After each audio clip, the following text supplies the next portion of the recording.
Shri Shyamala భవిష్యవాణి YouTube వీక్షకులకు పునఃస్వాగతం. గత ప్రవచనంలో మనం శివుడు, మహేశ్వరుడు, రుద్రుడు మరియు భైరవుడు అనే 4 స్వరూపాల వెనుక ఉన్న అద్భుతమైన తత్వాన్ని తెలుసుకున్నాం. ఆ పరమేశ్వరుని తత్వానికి మూలం ఆయన చేసే లీల. ఆ లీలలలో ముఖ్యమైనది ఆయన చేసే ఆనంద తాండవం. ఆ తాండవ సమయంలో ఆయన చేతిలో ఉండే ఢమరుకం నుండి ఒక నాదం వెలువడుతుంది. అది కేవలం శబ్దమా? ఒక చప్పుడు మాత్రమేనా? కాదు. అది సాధారణమైన శబ్దం కాదు. అది నాదబ్రహ్మం. సృష్టి యొక్క బీజం ఆ నాదంలోనే దాగి ఉంది. ఈరోజు మనం ఆ రుద్రుని ఢమరుకం నుంచి ఏ నాదాలు వెలువడ్డాయి, వాటి అర్థము ఏమిటి, ఆ నాదానికి శక్తికి ఉన్న అభేద్యమైన సంబంధము ఏమిటి అనే నిగూఢమైన రహస్యాలను ఛేదించే ప్రయత్నం చేద్దాం. ముందుగా ఢమరుకం యొక్క ఆకారాన్ని, దాని ప్రతీకను అర్థం చేసుకోవాలి. ఢమరుకం చూడడానికి 2 త్రిభుజాలు ఒకదానొకటి కలిసినట్లుగా ఉంటుంది. ఒక ఊర్ధముఖ త్రిభుజం శివునికి అంటే పురుషునికి, శుద్ధ చైతన్యానికి సంకేతం. ఒక అధోముఖ త్రిభుజం శక్తికి అంటే ప్రకృతికి, సృజనాత్మకత శక్తికి సంకేతం. ఈ 2 కలిసే మధ్య బిందువు నుండే సృష్టి ఆరంభమవుతుంది. శివుడు స్థిరమైనవాడు, నిశ్చలమైనవాడు. శక్తి చలనశీలమైనది, క్రియాశీలమైనది. శివుడు ఆ ఢమరుకాన్ని తన చేతిలో పట్టుకున్నప్పుడు ఆయన తనలోని శక్తిని మేలుకొల్పుతున్నాడు అని అర్థం. ఆయన ఢమరుకాన్ని వాయించినప్పుడు వచ్చే శబ్దం నిశ్చలంగా ఉన్న చైతన్యం నుండి వెలువడే మొట్టమొదటి కదలిక, మొట్టమొదటి స్పందన, కాస్మిక్ వైబ్రేషన్. ఇది ఒక విశ్వం యొక్క హృదయ స్పందన. మరి ఆ ఢమరుకం నుండి వచ్చిన శబ్దాలు ఏమిటి? పురాణాల ప్రకారం వ్యాకరణ శాస్త్ర పితామహుడు అయిన పాణిని మహర్షి సంస్కృత భాషను ఒక క్రమబద్ధమైన వ్యాకరణం కోసం శివుని గురించి తీవ్రమైన తపస్సు చేశాడు.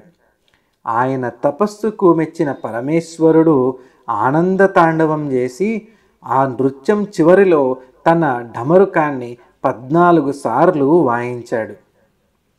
ఆ 14 సార్లు వాయించినప్పుడు వెలువడిన శబ్దాల సమాహారమే మహేశ్వర సూత్రాలు లేదా శివసూత్రాలు. ఇవే ఢమరుకనాదాలు. అవి వరుసగా ఆ, ఈ, ఉ, రు, ల్, క్, ఏ, ఓ, అజ్, ఐ, ఔ, అచ్, హ, యా, వా, రా, ట, లా, జ్ఞ, మా, జ్ఞ, న, న, ఝ, భ, ఘ, ఢ, ధ, ష్, జ, బ, గ, డ, ద, ళ్, ఖ, ఫ, ఛ, ఠ, ధ, చ, ట, త, క, ప, ఈ, స, ష, స, ర్, హ, ళ్. ఈ 14 సూత్రాలు వినడానికి అక్షరాల గుంపులా అనిపించవచ్చు, కానీ ఇవి కేవలం అక్షరాలు కావు. ఇవి సృష్టి యొక్క బీజాక్షరాలు. సంస్కృత భాషలోని అక్షరమాల మొత్తం ఇందులోనే ఇమిడి ఉంది. పాణిని మహర్షి ఈ సూత్రాలను ఆధారంగా చేసుకునే అష్టాధ్యాయి అనే అద్భుతమైన వ్యాకరణ గ్రంథాన్ని రచించాడు. ఈ ప్రపంచంలో ఉన్న అన్ని శబ్దాలకు, అన్ని మంత్రాలకు, అన్ని భాషలకు మూలం ఈ 14 నాదాలే. కాబట్టి ఆ ఢమరుకనాదం యొక్క అర్థం ఏమిటంటే, ఇది యావత్ సృష్టి యొక్క వర్ణమాల. సృష్టి ఎలా జరగాలి, దాని నిర్మాణం ఎలా ఉండాలి అనే బ్లూ ప్రింట్ ఈ శబ్దముల్లోనే ఉంది. ఇప్పుడు అత్యంత ముఖ్యమైన ప్రశ్న ఏంటంటే, ఈ నాదానికి శక్తి ఎలా జతచేయబడింది? దీనికి సమాధానం శివశక్తి తత్వంలోనే ఉంది. ఒక ఉదాహరణ ఇస్తాను. మనందరికీ తెలిసినదే. విద్యుత్తు అంటే కరెంట్ అనేది శివుడు. అది నిశ్శబ్దంగా అదృశ్యంగా ఉంటుంది. కానీ ఆ విద్యుత్ ప్రవహించినప్పుడు బల్బు వెలగడం, ఫ్యాన్ తిరగడం వంటి పనులు జరుగుతాయి. అయితే ఆ కరెంటు పాస్ అయ్యే ప్రవాహమే శక్తి అని అనుకోండి. ఇప్పుడు ఆ బల్బు వెలగడం, ఫ్యాన్ తిరగడం లాంటివి సృష్టి అని అనుకోండి. ఎంత ఈజీగా ఉంటుంది. అంటే శివమే శక్తిగా, శక్తియే ప్రకృతిగా. అంటే ప్రకృతి ఎవరు? శివుడే. ఆ విధంగా ఉంటుంది. ఢమరుకం శివుని చేతిలో ఉంది. కానీ ఆయన దాన్ని వాయించినప్పుడు వచ్చే నాదం ఆ శక్తి యొక్క మొట్టమొదటి వ్యక్తీకరణ. శక్తి లేకపోతే శివుడు ఢమరుకాన్ని వాయించలేడు, నాదం పుట్టదు. శివుడు లేకపోతే ఆ శక్తికి ఆధారం ఉండదు. కాబట్టి శివుడు శబ్దమైతే శక్తి దానికి అర్థం.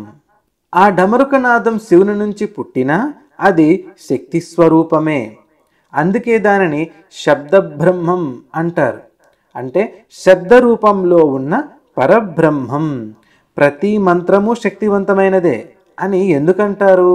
ఎందుకంటే ప్రతి మంత్రం ఆ మూలనాదమైన ఢమరుక శబ్దం నుంచి వచ్చిన ఒక చిన్న భాగం. మనం ఓం అని ఉచ్చరిస్తున్నాం అనుకోండి, అప్పుడు ఏం జరుగుతుంది? అది ఆదినాదాన్ని పునఃసృష్టిస్తున్నాం. ఆ నాదం ద్వారా శక్తిని మేలుకొల్పుతున్నాం. కాబట్టి ఆ నాదమే శక్తి, శక్తే నాదం. అవి వేరువేరుగా కాదు. ఢమరుకం నుండి వచ్చిన శబ్దం శక్తి ఈ విశ్వంగా ఎలా రూపాంతరం చెందిందో చెప్పే ప్రక్రియ. కాబట్టి రుద్రుని ఢమరుకనాదం కేవలం ఒక కథ కాదు, అది ఒక గొప్ప యోగ రహస్యం. ఆ 14 మహేశ్వర సూత్రాలు ఈ బాహ్య ప్రపంచాన్ని, భాషను సృష్టించాయి. అదేవిధంగా మన లోపల కూడా ఒక అనాహత నాదం నిరంతరం వినిపిస్తూనే ఉంటుంది. యోగులు, ఋషులు తమ సాధన ద్వారా మనస్సుని నిశ్చలం చేసి బయట శబ్దాలను ఆపి లోపల వినిపించే ఆ ఆదినాదాన్ని వినడానికి సదా ప్రయత్నిస్తూనే ఉంటారు. ఆ ఢమరుకనాదం మనకి ఏమి నేర్పుతుంది? ఈ విశ్వం మొత్తం ఒక వైబ్రేషన్. మనం మాట్లాడే ప్రతి మాట, మనం చేసే ప్రతి ఆలోచన ఒక స్పందన. మనం సానుకూలంగా, ప్రేమతో మాట్లాడితే మనం సృష్టికి అనుకూలమైన శక్తిని పంపుతున్నాం. మనం ప్రతికూలంగా మాట్లాడితే మనం వినాశనకరమైనటువంటి శక్తిని పంపుతున్నాం. ఆ పరమేశ్వరుని ఢమరకం నుండి సకల వేదాలు, శాస్త్రాలు, కళలు పుట్టాయి. మనం కూడా మన మాట, మన కర్మ అనే ఢమరుకం నుండి మంచి నాదాన్ని సృష్టిద్దాం. మన జీవితాన్ని, మన చుట్టూ ఉన్న ప్రపంచాన్ని శివశక్తి స్వరూపంగా ఒక మంగళకరమైన నాదంతో నింపుదాం. ఆ నటరాజు తన తాండవం చివరిలో శనకాది సిద్ధులను ఉద్ధరించడానికి తన ఢమరుకాన్ని 14 సార్లు వాయించగా ఈ శివసూత్రాలు వెలువడ్డాయి. ఆ నాదబ్రహ్మానికి నమస్కరిస్తూ సర్వే జనా సుఖినో భవంతు. శ్రీ గురుభ్యో నమః.